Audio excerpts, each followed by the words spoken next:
ಇಷ್ಟೊಂದು ಅದ್ದೂರಿಯಾಗಿ ಬಾಬಾ ಸಾಹೇಬ್ ದಿನಾಚರಣೆ ಆಚರಿಸ್ತಾ ಇದೀವಿ.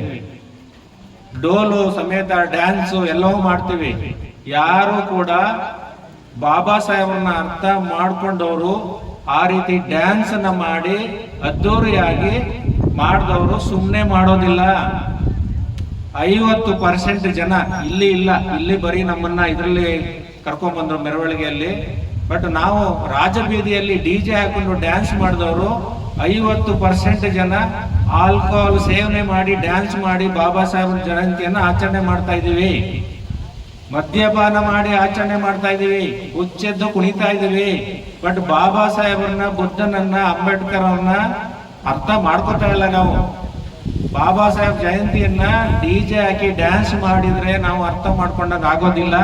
ಬಾಬಾ ಸಾಹೇಬ್ರ ಬದುಕಿದ ರೀತಿ, ಅವರು ಕಷ್ಟಪಟ್ಟಂತ ಕಷ್ಟಗಳು, ಸವಾಲುಗಳು ಎದುರಿಸಿದಂಥದ್ದು, ಈ ಸೊಸೈಟಿಯಲ್ಲಿ ಅವರು ಇವತ್ತು ಇಡೀ ಪ್ರಪಂಚ ಅವ್ರನ್ನ ಪೂಜಿಸ್ತಿರೋದು ಏನಕ್ಕೆ ಅನ್ನೋದು ಕೂಡ ನಾವೇನು ತಿಳ್ಕೊಂಡಿಲ್ಲ. ಈ ಗ್ರಾಮದಲ್ಲಿ ಬಾಬಾ ಸಾಹೇಬ್ರವರ 135ನೇ ಜನ್ಮ ದಿನಾಚರಣೆಯನ್ನ ಆಚರಿಸ್ತಿರ್ತಕ್ಕಂಥದ್ದು ತುಂಬಾ ಅದ್ಭುತವಾಗಿದೆ ಮತ್ತು ವಿಶೇಷ ಕೂಡ ಆಗಿದೆ. ಯಾಕೆಂದ್ರೆ ಈ ತಂಪಾದ ವಾತಾವರಣದಲ್ಲಿ ಒಂದು ಸುಂದರ ಮನಸ್ಸುಗಳ ಮಧ್ಯೆ, ಈ ಸುಂದರ ಗ್ರಾಮದ ಮಧ್ಯೆ ಈ ರೀತಿ ಒಂದು ಸ್ಥಳಾವಕಾಶದ ಒಂದು ಮಧ್ಯೆ ನಮ್ಮ ಈ ಒಂದು ಉದ್ಘಾಟನೆ ಮತ್ತು ಅವರ ಒಂದು ಮೆರವಣಿಗೆ ಮುಖಾಂತರ ಬಂದು ಬಾಬಾ ಸಾಹೇಬರಿಗೆ ನಾವು ಗೌರವವನ್ನು ಸಲ್ಲಿಸಿದ್ದಕ್ಕಂತೂ ಕೂಡ ತುಂಬಾ ಅದ್ಭುತವಾಗಿದೆ. ನಾವು ಈಗ 75ನೇ ಸುವರ್ಣ ಮಹೋತ್ಸವವನ್ನ ಈಗ ಆಚರಿಸ್ತಾ ಇದ್ದೀವಿ. ಸ್ವಾತಂತ್ರ್ಯ ಬಂದು ನಮಗೆ 75 ವರ್ಷ ಆಗಿದೆ. 75 ವರ್ಷದಲ್ಲಿ ಬಾಬಾ ಸಾಹೇಬ್ರನ್ನ ನಾವು ಎಷ್ಟು ಆಳವಾಗಿ ಅಧ್ಯಯನ ಮಾಡಿದೀವಿ ಅನ್ನೋದು ಕೂಡ ಈ ವೇದಿಕೆ ಮೇಲೆ ನಮಗೆ ಗೊತ್ತಾಗ್ಬೇಕು.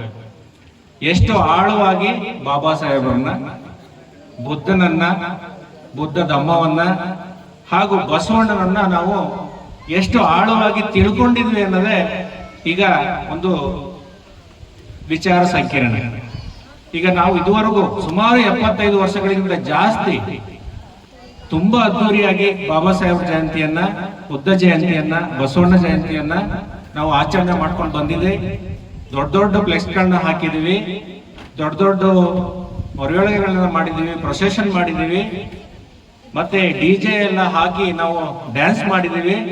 ಎಲ್ಲವೂ ಆಗಿದೆ.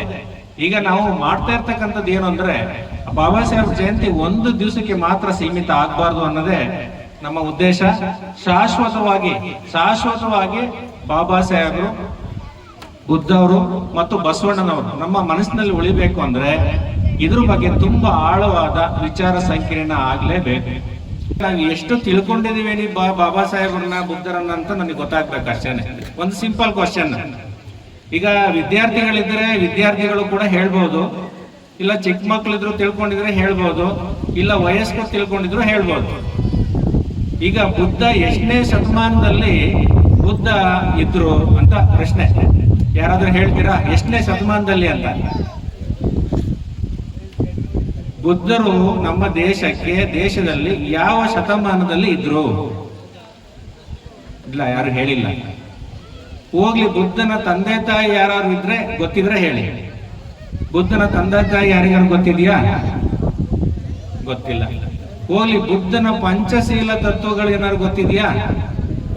ಈಗ ನಾವು ಅದನ್ನೇ ಫಾಲೋ ಮಾಡ್ಬೇಕಾಗಿರೋದು. ಬಾಬಾ ಸಾಹೇಬರು ಒಂದು ಕರೆ ಕೊಟ್ಟರು ಲಾಸ್ಟಿಗೆ 1956ರಲ್ಲಿ, ನಾನು ಹಿಂದೂವಾಗಿ ಹುಟ್ಟಿದ್ದೀನಿ, ಹಿಂದೂವಾಗಿ ಸಾಯಲ್ಲ ಅಂತ ಒಂದು ಕರೆ ಕೊಟ್ಟಿದ್ರು. ಯಾಕೆ ಅನ್ನೋದು ಗೊತ್ತಾ? ಯಾಕೆ ಅನ್ನೋದನ್ನ ಲಾಸ್ಟಿಗೆ ಹೇಳ್ತೀನಿ ನಾನು. ಈಗೆಲ್ಲ ನಾವು ಸಮರ್ಥ ಬದ್ಧ ನಾವು ಈಗ ಸ್ವಾಗತ ಗೀತೆಯನ್ನು ಹಾಡಿದೀವಿ. ನಮೋ ತಸ್ಸ ಭಗವತೋ ಅರ್ಹತೋ ಸಮ್ಮ ಸಮುದ್ಧಸ್ಸ ಪ್ರತಿದಿನ ಪ್ರಾರ್ಥನೆ ಮಾಡ್ತೀವಿ. ನಾವು ಬುದ್ಧನನ್ನ ಕೇಳ್ಕೊಂತೀವಿ, ಒಳ್ಳೆ ಪ್ರಜ್ಞೆಯನ್ನ ಕರುಣಿಸು, ಜ್ಞಾನೋದಯ ಮಾಡು, ನಿನ್ನ ಬುದ್ಧಿಶಕ್ತಿಯನ್ನು ನಮ್ಗೆ ಕೊಡು ಅಂತ ಹೇಳಿ. ಯಾಕೆ ಬುದ್ಧನ ನಾವು ಆರಾಧಿಸ್ತಾ ಇದೀವಿ? ಯಾಕೆ ಬುದ್ಧನ ತತ್ವಗಳನ್ನ ನಾವು ಪಾಲಿಸ್ಬೇಕು? ಈ ಸಂದರ್ಭದಲ್ಲಿ ನಮಗೆ ಮೊದಲು ಈಗ ಬುದ್ಧ ಬಸವಣ್ಣ ಅಂಬೇಡ್ಕರ್ ನಾವು ಆ ಯುಗದಲ್ಲಿ ಬಂದ್ರೆ ಬುದ್ಧ 6ನೇ ಶತಮಾನದಲ್ಲಿದ್ರು, ಬಸವಣ್ಣ 12ನೇ ಶತಮಾನದಲ್ಲಿದ್ರು, ಬಾಬಾ ಸಾಹೇಬರು 21ನೇ ಶತಮಾನದಲ್ಲಿ ಇದ್ದಾರೆ, 20ನೇ ಶತಮಾನದಲ್ಲಿ ಇದ್ರು. ಈಗ ನಾವು ಮೊದಲು ಬುದ್ಧನನ್ನ ನಾವು ವಿಚಾರ ಮಾಡೋದಾದ್ರೆ ಈ ಜಗತ್ತಿಗೆ ಶಾಂತಿಯ ಸಂದೇಶವನ್ನು ನೀಡಿದ ವ್ಯಕ್ತಿ, ಏಕೈಕ ವ್ಯಕ್ತಿ ಅದು ಬುದ್ಧ ಮಾತ್ರ. ಯಾವುದೇ ಮನಸ್ಸನ್ನ, ಯಾವುದೇ ವ್ಯಕ್ತಿಯನ್ನ, ಯಾವುದೇ ಸಮಸ್ಯೆಯನ್ನ ಬರೀ ಶಾಂತಿ ಅಂತ ಗೆದ್ದಂತ ವ್ಯಕ್ತಿ ಯಾರಾದ್ರೂ ಇದ್ರೆ ಪ್ರಪಂಚದಲ್ಲಿ ಅದು ಬುದ್ಧ ಮಾತ್ರ. ಅದನ್ನ ನಾವು ಅಳವಡಿಸ್ಕೋಬೇಕು. ಯಾಕೆ ಅಂದ್ರೆ ನಮಗೆ ಭಾರಿ ಕೋಪ ಜಾಸ್ತಿ, ನಮಗೆ ಸಿಟ್ಟು ಜಾಸ್ತಿ. ನಾವು ಬೆಸ್ಟ್ ಎಕ್ಸಾಂಪಲ್ಗಳನ್ನ ನಾವು ಕೋರ್ಟಲ್ಲಿ ನೋಡ್ತಾ ಇರ್ತೀವಿ. 90% ಪ್ರಕರಣಗಳು ಯಾವುದೇ ಕೇಸ್ ಆಗಿರ್ಲಿ ನಮ್ಮವರವೇ ಜಾಸ್ತಿ ಇದಾವೆ. ಬರೀ ಗಲಾಟೆ ಕೇಸ್ಗಳು, ಸಣ್ಣ ಪುಟ್ಟ ವಿಷಯಗಳಿಗೆ ಗಲಾಟೆಗಳು, ವಗೈರೆಗಳು, ಪೊಲೀಸ್ ಸ್ಟೇಷನ್, ಕೋರ್ಟ್ ಕಚೇರಿಗಳನ್ನ ನಾವೇ ಹೋಗ್ತಿರೋದು ಮ್ಯಾಕ್ಸಿಮಮ್. ಯಾಕೆ? ನಮಗೆ ಬುದ್ಧನ ತತ್ವವನ್ನು ಪಾಲಿಸೋಂಥವ್ರು ನಮಗೆ ಶಾಂತಿ ಇಲ್ಲ, ನಮಗೆ ಸಹನೆ ಇಲ್ಲ, ನಮಗೆ ಎಲ್ಲಾನು ಎದುರಿಸಕ್ಕಂತ ಶಕ್ತಿ ಇಲ್ಲ. ಹಾಗಾಗಿ ನಾವು ಬುದ್ಧನನ್ನ ಅರ್ಥ ಮಾಡ್ಕೊಂಡಿಲ್ಲ. ನಾವು ಬುದ್ಧ ಪೂರ್ಣಿಮೆ ದಿವಸ ಬುದ್ಧ ಪೂರ್ಣಿಮೆಯನ್ನ ಗ್ರ್ಯಾಂಡ್ ಆಗಿ ಆಚರಣೆ ಮಾಡ್ತಾ ಇದ್ವಿ. ಆದ್ರೆ ಬುದ್ಧನ ಸಹನೆಯನ್ನ ಯಾಕೆ ಅಳವಡಿಸ್ಕೊಂಡಿಲ್ಲ ಅನ್ನೋದು ಯೋಚನೆ ಮಾಡ್ಬೇಕಾದಂತ ವಿಷಯ ಇದೆ. ಹಾಗಾಗಿ ಬಂಧುಗಳೇ, ನಾವು ಬುದ್ಧನನ್ನ ಅರ್ಥ ಮಾಡ್ಕೋಬೇಕು ಅಂದ್ರೆ ನಾವು ಸೊಸೈಟಿಯಲ್ಲಿ, ಸಮಾಜದಲ್ಲಿ ಅಂಬೇಡ್ಕರ್ ಅವ್ರನ್ನ, ಬಸವಣ್ಣನ ಅರ್ಥ ಮಾಡ್ಕೋಬೇಕಂದ್ರೆ ಮೊದಲು ಬುದ್ಧನನ್ನ ಅರ್ಥ ಮಾಡ್ಕೋಬೇಕು.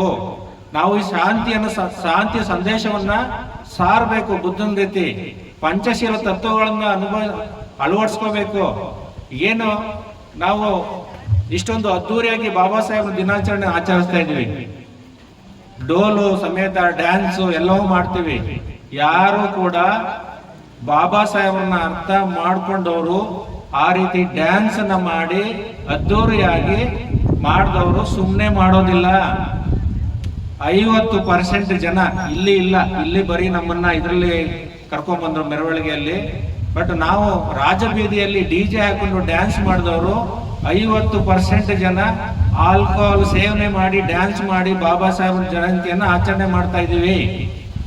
ಮದ್ಯಪಾನ ಮಾಡಿ ಆಚರಣೆ ಮಾಡ್ತಾ ಇದೀವಿ, ಹುಚ್ಚೆದ್ದು ಕುಣಿತಾ ಇದೀವಿ. ಬಟ್ ಬಾಬಾ ಸಾಹೇಬ್ರನ್ನ, ಬುದ್ಧನನ್ನ, ಅಂಬೇಡ್ಕರ್ ಅವ್ರನ್ನ ಅರ್ಥ ಮಾಡ್ಕೊತಾ ಇಲ್ಲ ನಾವು. ಬಾಬಾ ಸಾಹೇಬ್ ಜಯಂತಿಯನ್ನ DJ ಹಾಕಿ ಡ್ಯಾನ್ಸ್ ಮಾಡಿದ್ರೆ ನಾವು ಅರ್ಥ ಮಾಡ್ಕೊಂಡಾಗ ಆಗೋದಿಲ್ಲ. ಬಾಬಾ ಸಾಹೇಬ್ರ ಬದುಕಿದ ರೀತಿ, ಅವರು ಕಷ್ಟಪಟ್ಟಂತ ಕಷ್ಟಗಳು, ಸವಾಲುಗಳು ಎದುರಿಸಿದಂಥದ್ದು ಈ ಸೊಸೈಟಿಯಲ್ಲಿ ಅವರು ಇವತ್ತು ಇಡೀ ಪ್ರಪಂಚ ಅವ್ರನ್ನ ಪೂಜಿಸ್ತಿರೋದು ಏನಕ್ಕೆ ಅನ್ನೋದು ಕೂಡ ನಾವೇನು ತಿಳ್ಕೊಂಡಿಲ್ಲ. ಯಾರಾದ್ರೂ ಹೇಳ್ತೀರಾ ಬಾಬಾ ಸಾಹೇಬ್ರನ್ನ ಈ ಇಡೀ ಪ್ರಪಂಚ ಇವತ್ತು ಆರಾಧಿಸ್ತಿದೆ ಅಂತಂದ್ರೆ ಯಾವ ಕಾರಣಕ್ಕೆ ಅವರಿಗೆ ಆರಾಧಿಸ್ತಾ ಇದ್ದಾರೆ? ಬಾಬಾ ಸಾಹೇಬ್ರು ನೋಡಕ್ಕೆ ತುಂಬಾ ಚೆನ್ನಾಗಿದ್ದಾರೆ ಅಂತನ, ಅಥವಾ ಬಾಬಾ ಸಾಹೇಬ್ರು ತುಂಬಾ ಹೈಟ್ ಬಿಟ್ಟು ಕರೆಕ್ಟ್ ಆಗಿದ್ದಾರೆ ಅಂತನ, ಅಥವಾ ಬಾಬಾ ಸಾಹೇಬ್ರು ಯಾವಾಗ್ಲೂ ಸೂಟು ಬುಟ್ಟು ಹಾಕ್ತಾರೆ ಅಂತನ? ಯಾವ ಕಾರಣಕ್ಕೆ ಅವ್ರನ್ನ ಇಡೀ ಪ್ರಪಂಚ ಆರಾಧಿಸ್ತಿದೆ ಅಂತ ಹೇಳಿ. ಯಾರಾದ್ರೂ ಹೇಳ್ತೀರಾ? ಯಾರಾದ್ರೂ ಸ್ಟೂಡೆಂಟ್ ಇಲ್ವಾ ಇಲ್ಲಿ? ಸ್ಟೂಡೆಂಟ್ ಇದ್ರೆ ಹೇಳಿ ಯಾರಾದ್ರೂ. ಯಾವ ಕಾರಣಕ್ಕೆ ಬಾಬಾ ಸಾಹೇಬ್ನ ಇಡೀ ಪ್ರಪಂಚ ಆರಾಧಿಸ್ತಾ ಇದೆ, ಪೂಜಿಸ್ತಾ ಇದೆ? ಯಾಕೆ ಅಂದ್ರೆ ನಾಲೆಡ್ಜ್ ಇಸ್ ಪವರ್. ಅವರ ಜ್ಞಾನಕ್ಕೆ ಮಾತ್ರ ಹೆದರೋದು ಎಲ್ರು. ಇಡೀ ಪ್ರಪಂಚದಲ್ಲಿ ಅವರ ಜ್ಞಾನನ ಕೊಂಡಾಡ್ತಾ ಇರೋದು ಬಾಬಾ ಸಾಹೇಬ್ರನ್ನಲ್ಲ, ಅವರ ಜ್ಞಾನನ. ಆ ರೀತಿ ಬಾಬಾ ಸಾಹೇಬ್ರ ಜ್ಞಾನನ ಅವರು ಇಡೀ ಪ್ರಪಂಚ ಕೊಂಡಾಡ್ತಾ ಇದ್ರೆ, ನಾವು ಮಾತ್ರ ನಮ್ಮ ಮಕ್ಕಳುಗಳಿಗೆ ಕೈಯಲ್ಲಿ ಮೊಬೈಲ್ ಕೊಟ್ಟು ಟಿವಿ ಹಾಕಿ ಅವರಿಗೆ ಟಿವಿ ನೋಡೋದಕ್ಕೆ ಮನೆಯಲ್ಲಿ ಅವಕಾಶ ಮಾಡ್ಕೊಡ್ತಾ ಇದೀವಿ, ಅವರಿಗೆ ಫ್ರೀಯಾಗಿ ಓಡಾಡೋದಕ್ಕೆ ಅವಕಾಶ ಮಾಡ್ಕೊಡ್ತಾ ಇದೀವಿ, ಒಳ್ಳೊಳ್ಳೆ ಮೊಬೈಲ್ ಆಂಡ್ರಾಯ್ಡ್ ಫೋನ್ಗಳು ಕೊಡಿಸ್ತಾ ಇದೀವಿ. ಬಾಬಾ ಸಾಹೇಬ್ರ ಚಿಂತನೆಗಳನ್ನ ಹೇಳ್ತಾ ಇಲ್ಲ. ಯಾಕೆ? ಬಾಬಾ ಸಾಹೇಬ್ರಿಗಿಂತ ರೋಲ್ ಮಾಡಲ್, ಬಾಬಾ ಸಾಹೇಬ್ರಿಗಿಂತ ಆದರ್ಶ ಪುರುಷ ಈ ಪ್ರಪಂಚದಲ್ಲಿ ಬೇರೆ ಯಾರು ಇಲ್ಲ. ನಮ್ಗಳಿಗೆ ಮುಖ್ಯವಾಗಿ ಅವ್ರನ್ನ ನಾವು ಯಾಕೆ ಆರಾಧಿಸ್ತಾ ಇಲ್ಲ? ಬಾಬಾ ಸಾಹೇಬ್ರು 12 ಗಂಟೆ ಕಾಲ ಓದ್ತಾ ಇದ್ರು. 12 ಗಂಟೆ ಕಾಲ ಓದ್ತಾ ಇದ್ರು. ನಮ್ಮ ಮಕ್ಕಳುಗಳು ಎಷ್ಟು ಗಂಟೆ ಕಾಲ ಓದ್ತಿದಾರೆ? ಯಾರಾದ್ರೂ ಮಿನಿಮಮ್ 8 ಗಂಟೆ 6 ಗಂಟೆ ಕಾಲ ಯಾರಾದ್ರೂ ಓದ್ತಾ ಇದ್ರೆ ದಯಮಾಡಿ ತಿಳಿಸಿ. ಯಾರಾದ್ರೂ ಓದ್ತಾ ಇದಾರಾ? ಪೋಷಕರು ಹೇಳಿ ಸಾಕು, ಮಕ್ಕಳು ಬೇಡವೇ ಬೇಡ. ಪೋಷಕರು 6 ಗಂಟೆ ಕಾಲ ಸತತವಾಗಿ ಯಾರಾದ್ರೂ ಓದ್ತಾ ಇದ್ದಾರಾ ಮನೆಯಲ್ಲಿ? ಅಲ್ಲೇ ನಾವು ಫೇಲ್ಯೂರ್ ಆಗಿರೋದು. ಬಾಬಾ ಸಾಹೇಬ್ನ ಎಲ್ಲಿ ಅರ್ಥ ಮಾಡ್ಕೊಂಡಿಲ್ಲ ಅಂದ್ರೆ, ಬಾಬಾ ಸಾಹೇಬ್ ಅಂತಾರ ಆಳವಾದ ಅಧ್ಯಯನ ಯಾವುದೇ ವಿಷಯದಲ್ಲಿ ನಾವು ಮಾಡ್ತಾ ಇಲ್ಲ. ಬಾಬಾ ಸಾಹೇಬ್ನ ನಾವು ಮಿಸ್ ಮಾಡ್ಕೊಂಡಿರೋದು, ತಿಳ್ಕೊಳ್ಳದೇ ಇರೋದು, ನಾವು ಅಧ್ಯಯನದಲ್ಲಿ ಹಿಂದೆ ಬಿದ್ದಿರೋದು. ಇದು ಒಂದು ಮೂಲ ಕಾರಣ ಬಾಬಾ ಸಾಹೇಬ್ನ ನಾವು ಅರ್ಥ ಮಾಡ್ಕೊಳ್ದೇ ಇರೋದಕ್ಕೆ. ದಯಮಾಡಿ ಬೇಸರ ಮಾಡ್ಕೊಂಬಿಡಿ ಬಂಧುಗಳೇ. ಬಾಬಾ ಸಾಹೇಬರು ಒಂದು ಅಗಾಧ ಪರ್ವತ ಜ್ಞಾನದಲ್ಲಿ ನಾವು ಅವರು ಪಟ್ಟಂತ ಶ್ರಮ, ಅವರು ಪಟ್ಟಂತ ವೇದನೆ, ಅವರು ಪಟ್ಟಂತ ಒಂದು ಜಾತೀಯತೆಯ ಒಂದು ತಾರತಮ್ಯಗಳು, ಇವೆಲ್ಲನೂ ಮೆಟ್ಟಿ ಇಡೀ ದೇಶದಲ್ಲಿ ಅಧ್ಯಯನ ಮಾಡಿ ಇಡೀ 36 ಡಿಗ್ರಿಗಳನ್ನ ತಗೊಂಡು ಇವತ್ತು ಇಡೀ ದೇಶಕ್ಕೆ ಒಂದು ಪ್ರತಿಯೊಂದು ಪ್ರಜೆ, ಒಂದು ಸಣ್ಣ ಜೀವಿನೂ ಕೂಡ ಜೀವಿಸ್ತಕ್ಕಂಥ ವ್ಯವಸ್ಥೆಯನ್ನ ಆದ ರೀತಿ ಸಂವಿಧಾನವನ್ನು ಬರೆದಿಟ್ಟು ನಮ್ಗೆ ಅವಕಾಶ ಮಾಡ್ಕೊಂಡಿರೋದು. ಇದು ಎಲ್ಲರೂ ಕೂಡ ಏನು ಈ ಸರ್ಕಾರದ ಸವಲತ್ತುಗಳು, ಮೂಲಭೂತ ಕರ್ತವ್ಯಗಳು, ಮೂಲಭೂತ ಹಕ್ಕುಗಳು ಏನು ಕೊಡುತ್ತೆ ಎಲ್ಲವೂ ಕೂಡ ಸಂವಿಧಾನ ಪೂರ್ವಕವಾಗಿ ಬಾಬಾ ಸಾಹೇಬರ ಸಂವಿಧಾನ ತಳಹದಿ ಮೇಲೆ ಕೂಡ ನಿಮಗೆ ಎಲ್ಲ ಯಾವುದೇ ಸವಲತ್ತುಗಳನ್ನ ಕೊಡ ಅಂತದ್ದು.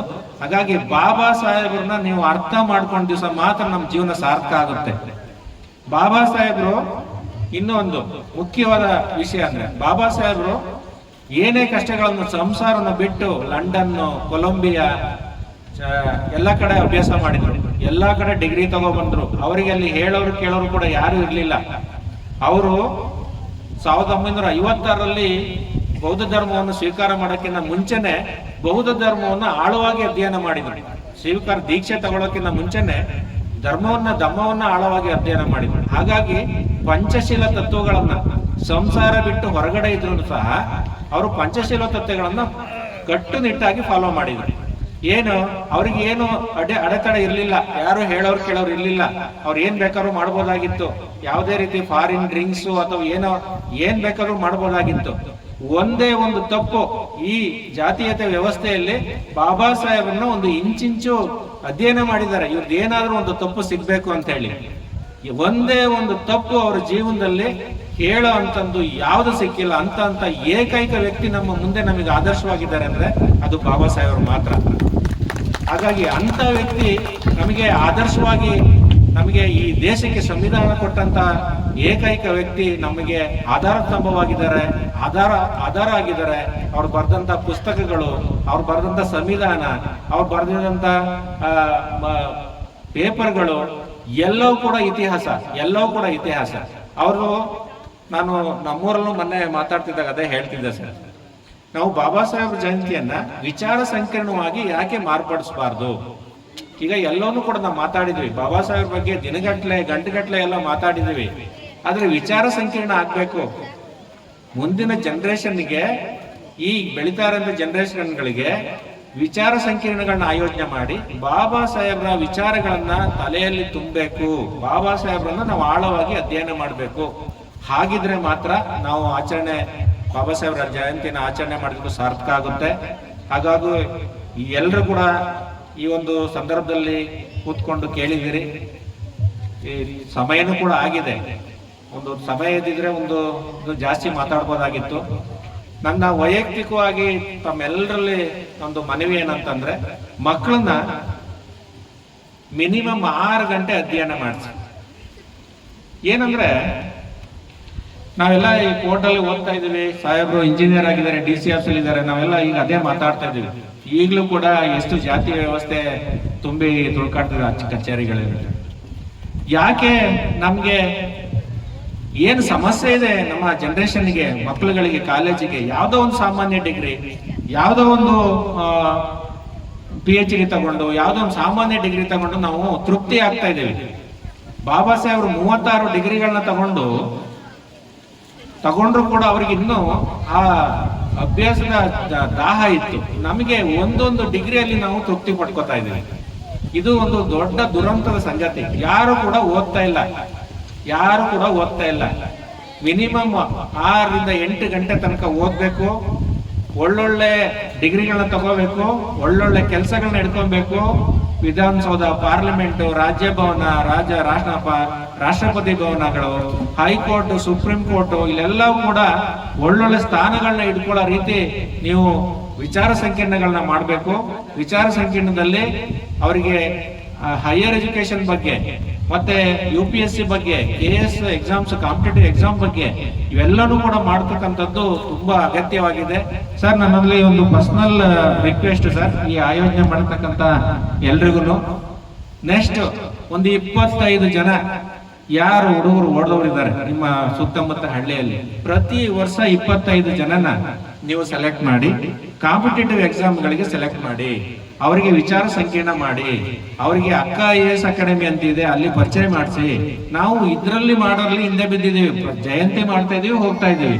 ಹೈಯರ್ ಎಜುಕೇಶನ್ ಬಗ್ಗೆ ಸಾಹೇಬರು ತೋರಿಸಿದ್ರಿಂದ ನಾವು ತೋರಿಸ್ತಾನೆ ಇಲ್ಲ ಮಾರ್ಗನ. ಹಾಗಾಗಿ ಹೈಯರ್ ಎಜುಕೇಶನ್ ಇತ್ತೀಚೆಗೆ ಎಲ್ಲ ಹಳ್ಳಿಗಳಲ್ಲಿ ಕೂಡ ಹೈಯರ್ ಎಜುಕೇಶನ್ ಕುಂಠಿತ ಆಗಿದೆ. ನಾವು ನೋಡ್ತಾ ಬರ್ತಾ ಇದೀವಿ, ಹೈಯರ್ ಎಜುಕೇಶನ್ ಇಲ್ಲ. ಏನೋ ಒಂದು ಡಿಗ್ರಿ ತಗೊಳ್ಳೋದು, ಮಾಮೂಲಿ BEd, ಅಲ್ಲಿಗೆ ತೃಪ್ತಿ ಆಗೋದು, ಟೀಚರ್ ಕೆಲಸ, ಪೊಲೀಸ್ ಕೆಲಸ, ನಾವ್ ಇಲ್ಲೇ ಆಗ್ತಾ ಇದೀವಿ. ಬಾಬಾ ಸಾಹೇಬ್ ಹೇಳಿರೋದು, ನೀವು ಅಧಿಕಾರನ ಹಿಡೀರಿ. ಅಧಿಕಾರ ಹಿಡಿದ್ರೆ ಐದರ್ ಅವರು ಪಾಲಿಟಿಕ್ಸ್ ರಾಜಕೀಯ ಅಧಿಕಾರ ಇರಬಹುದು, ಮತ್ತೆ ಶೈಕ್ಷಣಿಕವಾಗಿರ್ಬೋದು. ಈ ಅಧಿಕಾರ ಹಿಡಿದ್ರೆ ಎಲ್ಲರೂ ಕೂಡ ನಮಗೋಸ್ಕರ ರಿಸರ್ವೇಶನ್ ಮಾಡಿಟ್ಟಿದ್ದಾರೆ. ನಾವು ರಿಸರ್ವೇಶನ್ ಇಲ್ದಾನೆ ಬ್ಯಾಕ್ಲಾಗ್ ಪೋಸ್ಟ್ ಗಳನ್ನ ಹಂಗೆ ಉಳಿಸ್ತಾ ಇದೀವಿ ಎಲ್ಲಾ ಇಲಾಖೆಯಲ್ಲಿ. ಯಾಕೆಂದ್ರೆ ನಮ್ಮಲ್ಲಿ ಓದೋ ಆಸಕ್ತಿ ಕಡಿಮೆ ಆಗಿದೆ. ಹಾಗಾಗಿ ನಾವು ಬಾಬಾ ಸಾಹೇಬ್ನ ಇನ್ನೂ ಅರ್ಥ ಮಾಡ್ಕೊಂಡಿಲ್ಲ ಅಂತ ಈ ಸಂದರ್ಭದಲ್ಲಿ ನಾನು ಹೇಳಕ್ ಇಷ್ಟಪಡ್ತೀನಿ. ನೀವು ಅಂತಲ್ಲ, ಎಲ್ರು ಕೂಡ ಯಾರು ಅನ್ಯಾಯಿಗಳಿದ್ದೀರಿ, ಬಾಬಾ ಸಾಹೇಬ್ರ ಅನ್ಯಾಯಿಗಳಿದ್ದೀವಿ, ಎಲ್ರು ಕೂಡ ಬಾಬಾ ಸಾಹೇಬ್ರನ್ನ ನಾವು ಅರ್ಥ ಮಾಡ್ಕೊಳ್ಳೋದು ಫೈಲೂರ್ ಆಗಿದ್ದೀವಿ. ಯಾಕೆಂದ್ರೆ ಅವರು ತೋರಿಸಿದ ಹಾದಿಯಲ್ಲಿ ನಾವು ನಡೀತಾ ಇಲ್ಲ, ಅವರು ತೋರಿಸಿದ ಹಾಕಿಕೊಟ್ಟ ಮಾರ್ಗದಲ್ಲಿ ನಾವು ನಡೀತಾ ಇಲ್ಲ. ಅವರು ಹೇಳಿದ್ರು, ನಾನು ಹಿಂದುವಾಗಿ ಹುಡ್ತೀನಿ, ಹಿಂದುವಾಗಿ ಸಾಯೋದಿಲ್ಲ ಅಂತ ಹೇಳಿ ಲಕ್ಷಾಂತರ ಬೌದ್ಧ ಭಿಕ್ಷುಗಳ ಜೊತೆ ಅವರು ದೀಕ್ಷೆ ತಗೊಂಡ್ರು. ಈವನ್ ಟುಡೇ ನಾವು ಎಲ್ಲಾ ದೇವಸ್ಥಾನಗಳಿಗೂ ಹೋಗ್ತಾ ಇದೀವಿ, ಎಲ್ಲಾ ದೇವರುಗಳನ್ನ ಆರಾಧಿಸ್ತಾ ಇದೀವಿ, ಅವರ ಮಾರ್ಗನ ಯಾವುದು ಪಾಲಿಸ್ತಾ ಇಲ್ಲ. ಅದೇ ರೀತಿ ನಾವು ಇನ್ನೂ ಕೂಡ 40-50 ವರ್ಷಕ್ಕೆ ಹಿಂದೆ ಬೀಳ್ತಾ ಇದ್ದೀವಿ. ಹಾಗಾಗಿ ಬಾಬಾ ಸಾಹೇಬ್ರು ಜಯಂತಿ ವರ್ಷಕ್ಕೊಂದ್ಸರಿ ಬರ್ತದೆ. ಈ ವರ್ಷ 135, ನೆಕ್ಸ್ಟ್ ಇಯರ್ 136 ಬರ್ತದೆ. ಒಂದ್ ದಿವಸ ಸೇರ್ಕೋತೀವಿ, ಎಲ್ಲ ಆಚರಣೆ ಮಾಡ್ತೀವಿ, ಹೋಗ್ತಾ ಇದೀವಿ. ಬಟ್ ಯಾವುದು ಕೂಡ ಬಾಬಾ ಸಾಹೇಬ್ರ ಆಶಯದಂತೆ ಸುಧಾರಣೆ ಆಗ್ತಾ ಇಲ್ಲ. ವಿಚಾರಗಳು ಮನೆಗೆ ಮುಟ್ತಾ ಇಲ್ಲ, ಮಕ್ಕಳುಗಳಿಗೆ ಮುಟ್ತಾ ಇಲ್ಲ, ಜನಗಳಿಗೆ ಮುಟ್ತಾ ಇಲ್ಲ, ಸಮಾಜಕ್ಕೆ ಮುಟ್ತಾ ಇಲ್ಲ. ಹಾಗಾಗಿ ಇಂಥ ಎಷ್ಟೇ ಜಯಂತಿಗಳನ್ನ ಆಚರಣೆ ಮಾಡಿದ್ರು ನಾವು ಬಾಬಾ ಸಾಹೇಬ್ರ ಆಶಯಗಳನ್ನ ಪಾಲಿಸ್ಲಿಲ್ಲ ಅಂದ್ರೆ, ನಾವು ಮಕ್ಕಳಿಗೆ ಉನ್ನತ ಶಿಕ್ಷಣ ಕೊಡಿಸ್ಲಿಲ್ಲ ಅಂದ್ರೆ, ನಾವು ಹಳ್ಳಿಗೆ ಒಂದು ಸಹಾಯ ಮಾಡ್ಲಿಲ್ಲ ಅಂತಂದ್ರೆ, ಸೊಸೈಟಿಗೆ ಒಂದು ಏನಾದ್ರೂ ಕೊಡುಗೆ ಕೊಡ್ಲಿಲ್ಲ ಅಂತಂದ್ರೆ, ನಾವು ಎಷ್ಟೇ ಓದಿದ್ರು ಎಷ್ಟೇ ಮಾಡಿದ್ರು ವ್ಯರ್ಥ ಆಗುತ್ತೆ. ಬಾಬಾ ಸಾಹೇಬ್ರನ್ನ ನೋಡಿ ಆದರ್ಶ ಪ್ರಾಯರಾಗಿದ್ದಾರೆ. ನಮಗೆ ಒಂದು ಆದರ್ಶ ಪುರುಷ. ಅವೆಲ್ಲ ಆದರ್ಶಗಳನ್ನ ಪಾಲನೆ ಮಾಡೋಣ, ಬುದ್ಧ ಧರ್ಮ ಕಡೆ ನಡೆಯೋಣ ಅಂತ ಹೇಳ್ತಾ, ಎಲ್ಲರೂ ಶಾಂತಿಯಿಂದ ಇಷ್ಟೊಂದು ನಾನು ಮಾತಾಡಿದಂತ ಎಲ್ಲ ಕೇಳಿದ್ದಕ್ಕೆ, ಭಾಷಣ ಕೇಳಿದ್ದಕ್ಕೆ ಧನ್ಯವಾದಗಳು. ಜೈ ಭೀಮ್, ಜೈ ಕರ್ನಾಟಕ. ನಾವು ಬುದ್ಧನನ್ನ ಮರ್ತಿದ್ದಕ್ಕೆ, ಅಂಬೇಡ್ಕರ್ನ ಅನುಸರಿಸದಿದ್ದಕ್ಕೆ ನಮ್ಮ ಬದುಕು ಇನ್ನೂ ಈಗ ಇದೆ. ಏನು ಇಲ್ಲದಂತ ಕಾಲದಲ್ಲಿ ಅಂಬೇಡ್ಕರ್ ಇವತ್ತು ನಾವೆಲ್ಲ ಈ ತರ ಕೂತ್ಕೊಂಡೋದಕ್ಕೆ ಒಂದು ಅವರ ಜೀವಮಾನವನ್ನೇ ಸಹಿಸಿ ಕೊಟ್ಟಿದ್ದಾರೆ. ಆದ್ರೆ ನಮ್ಮ ಮಕ್ಕಳಿಗೆ ನಮ್ಮ ತರದೇ ಬದುಕನ್ನ ಅನುಸರಿಸ್ತಾ ಇದೀವಿ, ಮಕ್ಕಳಿಗೆ ಓದಿಸ್ತಾ ಇಲ್ಲ. ಅಂಬೇಡ್ಕರ್ ನಮ್ಮ ಮಕ್ಕಳು ಎಲ್ಲಿವರೆಗೂ ಓದ್ತಾರೋ ಅಲ್ಲಿವರೆಗೂ ಕೂಡ ಉಚಿತವಾಗಿ ಶಿಕ್ಷಣ ಕೊಡುವಂತ ಒಂದು ವ್ಯವಸ್ಥೆಯನ್ನ ಮಾಡಿಸಿದ್ದಾರೆ. ಒಂದು ಹೈಯರ್ ಎಜುಕೇಶನ್ ಮಾಡುವಂತ ಲೆವೆಲ್ಗೆ ಒಂದು ಹಳ್ಳಿಯಲ್ಲಿ ಒಂದು ಮಗು ಹೋಗಲ್ಲ. ಹಂಗಾಗಿ ಅಂಬೇಡ್ಕರ್ನ ಅನುಸರಿಸಬೇಕು ಅಂತೇಳಿ ಬರೀ ಮಾತಾಗಿರ್ಲಿಲ್ಲ, ನಾವೇನ್ ಅನ್ಕೋತಾ ಇದೀವಿ, ಒಂದು ವಿಚಾರ ಸಂಕಿರಣನೆ ಕೂಡ ಸರ್ ಇಷ್ಟೊತ್ತವರೆಗೂ ಕೂಡ ನಾವು ಆ ಕಡೆ ಈ ಕಡೆಗೆ ವಾಲ್ದೇ ರೀತಿ ವಿಚಾರ ಸಂಕಿರಣವನ್ನ ಪ್ರಸ್ತುತಪಡಿಸಿದಂತ ಶ್ರೀಯುತ ಯೋಗೇಶ್ ಸರ್ಗೆ ಜೋರಾದ ಚಪ್ಪಾಳೆಯೊಂದಿಗೆ ಧನ್ಯವಾದವನ್ನು ಅರ್ಪಿಸೋಣ.